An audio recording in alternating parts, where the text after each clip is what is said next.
Bacaan firman kita hari ini terdapat pada Imamat pasal 27. Membayar nasar. Tuhan berfirman kepada Musa, "Berbicaralah kepada orang Israel dan katakan kepada mereka, apabila seorang mengucapkan nasar khusus kepada Tuhan mengenai orang menurut penilaian yang berlaku untuk itu, maka tentang nilai bagi orang laki-laki dari yang berumur 20 tahun sampai yang berumur 60 tahun, nilai itu harus 50 shikal perak, ditimbang menurut shikal kudus. Tetapi jikalau itu seorang perempuan, maka nilai itu harus 30 shikal. Jikalau itu mengenai seorang dari yang berumur 5 tahun sampai yang berumur 20 tahun, maka bagi laki-laki nilai itu harus 20 shikal, dan bagi perempuan 10 shikal. Jikalau itu mengenai seorang dari yang berumur 1 bulan sampai yang berumur 5 tahun, maka bagi laki-laki nilai itu harus 5 shikal perak, dan bagi perempuan 3 shikal perak. Jikalau itu mengenai seorang yang berumur 60 tahun atau lebih, jikalau itu mengenai laki-laki, maka nilai itu harus 15 shikal, dan bagi perempuan 10 shikal. Tetapi jikalau orang itu terlalu miskin untuk membayar nilai itu, maka haruslah dihadapkannya orang yang dinasarkannya itu kepada imam, dan imam harus menilainya sesuai dengan kemampuan orang yang bernasar itu. Imam harus menentukan nilainya. Jikalau itu termasuk hewan yang boleh dipersembahkan sebagai persembahan kepada Tuhan, maka apapun daripada hewan itu yang dipersembahkan orang itu kepada Tuhan haruslah kudus. Janganlah ia menggantinya, dan janganlah ia menukarnya yang baik dengan yang buruk, atau yang buruk dengan yang baik. Tetapi jikalau ia menukar juga seekor hewan dengan seekor hewan lain, maka baik hewan itu maupun tukarnya haruslah kudus. Jikalau itu barang seekor dari antara hewan haram yang tidak boleh dipersembahkan sebagai persembahan kepada Tuhan, maka hewan itu harus dihadapkannya kepada imam, dan imam harus menetapkan nilainya menurut baik atau buruknya. Dan seperti penilaian imam, demikianlah jadinya. Dan jikalau orang itu mau menebusnya juga, ia harus menambahkan 1/5 kepada nilai itu. Apabila seorang menguduskan rumahnya sebagai persembahan kudus bagi Tuhan, maka imam harus menetapkan nilainya menurut baik atau buruknya.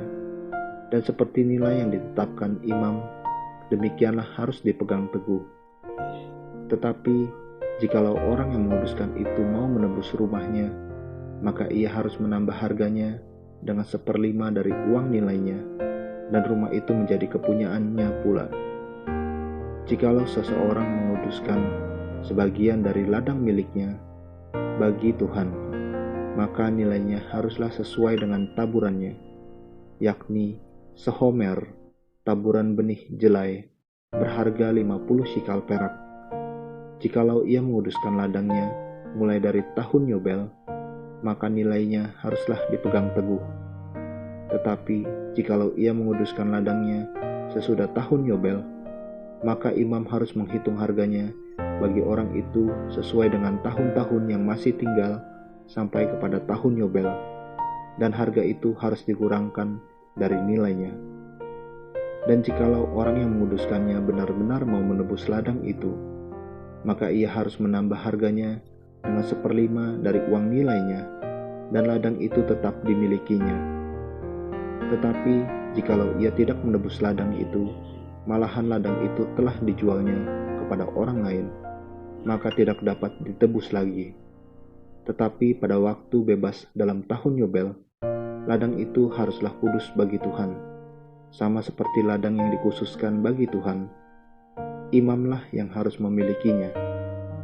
Dan jikalau ia menguduskan bagi Tuhan ladang yang telah dibelinya dan yang tidak termasuk ladang miliknya dahulu, maka imam harus menghitung baginya harga nilainya sampai kepada tahun Yobel, dan orang itu haruslah mempersembahkan nilai itu pada hari itu juga sebagai persembahan kudus bagi Tuhan. Dalam tahun Yobel, ladang itu harus dipulangkan kepada orang yang menjual kepadanya, yakni kepada orang yang mula-mula memiliki tanah itu. Dan segala nilai harus menurut sikal kudus. Sikal itu harus 20 gera beratnya. Akan tetapi, anak sulung yang sebagai anak sulung menjadi hak Tuhan dari antara hewan, tidak boleh dikuduskan oleh siapapun, baik seekor lembu maupun seekor kambing atau domba, itu milik Tuhan. Tetapi jikalau itu dari antara hewan yang haram, maka haruslah orang menebusnya menurut nilainya, dengan menambah 1/5, dan jikalau tidak ditebus, haruslah dijual menurut nilainya.